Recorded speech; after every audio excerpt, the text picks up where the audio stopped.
Inilah saya akan menceritakan kisah Demang Bincarung dan Agung Wirasaba, yaitu sebuah kisah yang terjadi sekitar tahun 1600-an pada awal.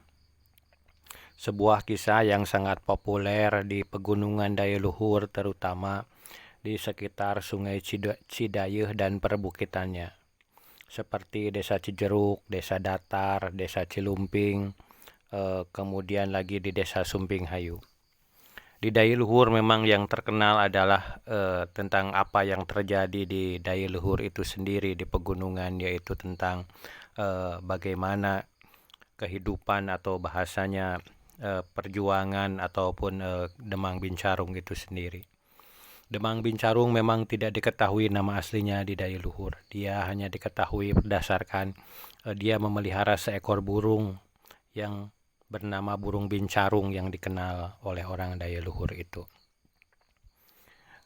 Cerita itu berawal dari kisah seorang perempuan yang dijadikan untuk selir di kerajaan Pajang. Perempuan itu konon sudah ditunangkan dengan keluarganya sendiri atau dalam sepupunya sendiri, yaitu Demang Bincarung itu sendiri. Tapi karena ada kewajiban di mana keluarga dari si perempuan itu harus memberikan seorang istri kepada Raja Pajang, maka anak perempuan yang sudah ditunangkan itu pun diserahkan kepada Raja Pajang untuk dijadikan selir atau dayangnya di istana. Tentu hal itu diketahui oleh pihak yang sudah ditunangkan, keluarga yang sudah menjadi ditunangkan, dan mereka pun mengadu kepada Sultan bahwa perempuan yang sudah diserahkan itu pada dasarnya adalah tunangannya sendiri. Tentu saja Sultan menjadi murka dan dia menyuruh utusan dengan menaiki kuda untuk membunuh orang tua dari perempuan tersebut. Setelah orang tua itu tersebut terbunuh, maka keluarganya, yaitu Agung Wirasaba itu sendiri, akan menuntut kepada keluarga Demang Bincarung bahwa keluarganya itu telah dipitnah, karena pada dasarnya pertunangan itu sendiri belum menjadi pernikahan.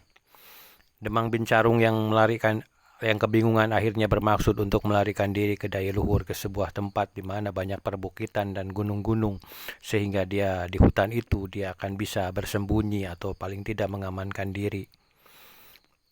Setelah dia dan teman-temannya berjalan beberapa hari dengan mengikuti burung bincarung yang menjadi penunjuk jalannya, akhirnya mereka pun sampailah ke Sungai Cinila, yaitu sebuah sungai di anak Sungai Cidayeuh yang ada di Cilumping.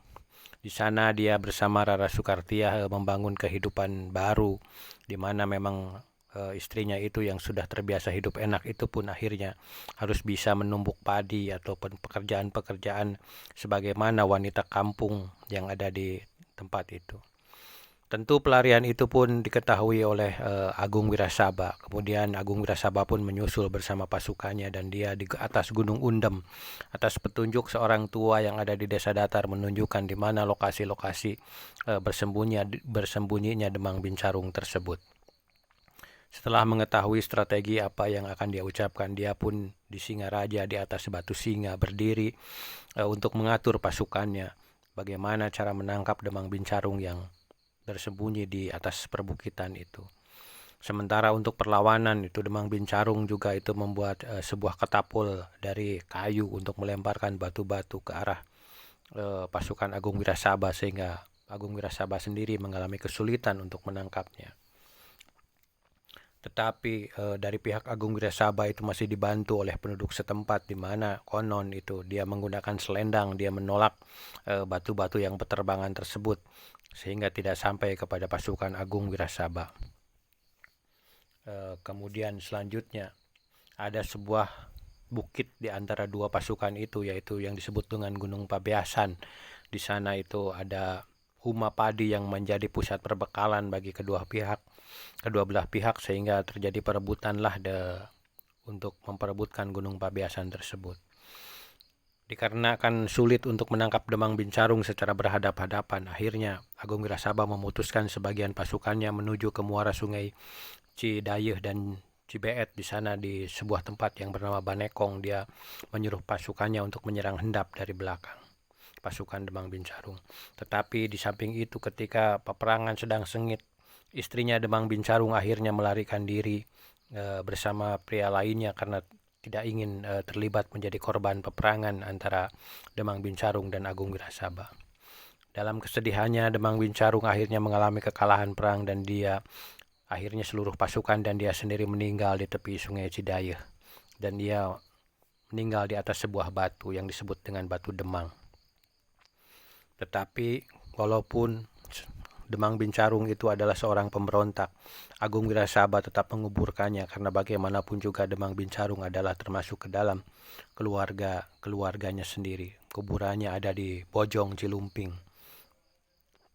Kisah itu sangat terkenal di Pegunungan Dayeuhluhur hingga ke saat ini, walaupun mungkin banyak orang yang tidak mengetahui cerita tersebut, tetapi cerita itu turun-temurun terus diceritakan di daerah pegunungan daerah sini.